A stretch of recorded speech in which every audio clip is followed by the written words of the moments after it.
It's all about the RMD on this week's Fastest 4 Minutes in Finance. Thanks for joining us. I'm Scott Inman. With just a couple of weeks left in the year, it's a good time to review with your advisor to make sure you're in compliance with required minimum distributions. Now, these are set by the IRS, and quite frankly, they have made it way too confusing.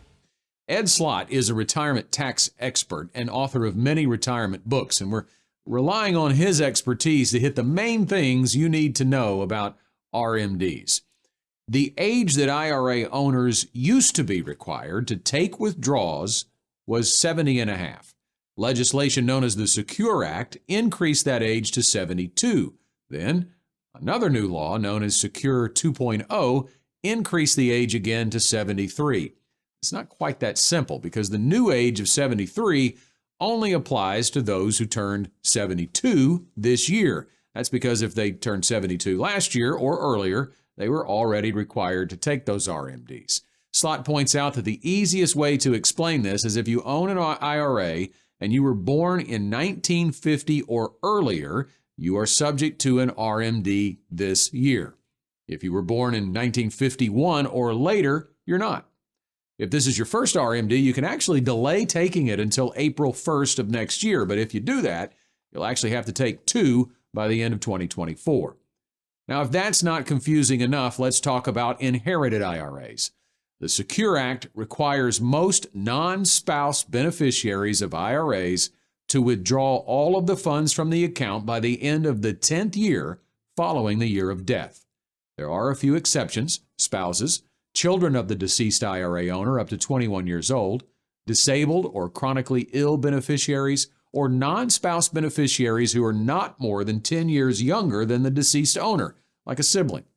But while these types of beneficiaries don't have to take all the money out in 10 years, they do still have to take annual RMDs based on their life expectancy. Okay, so that would be confusing enough. But we're not finished. When the new 10-year rule was enacted, there was confusion over whether the owner of the inherited IRA still had to take RMDs in years 1 through 9, or if they could just wait until the end of the 10 years and take all the money out.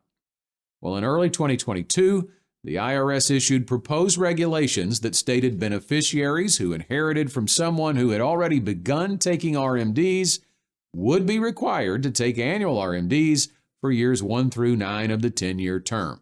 Now, there was pushback from advisors, and the IRS waived the penalties for not taking those for 2021 and 2022.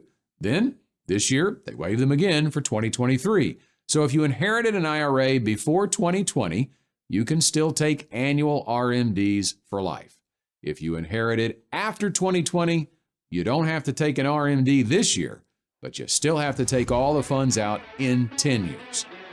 Keep in mind that missing an RMD is subject to a 25% penalty. So the bottom line, as we say often, rules around retirement are confusing and always changing.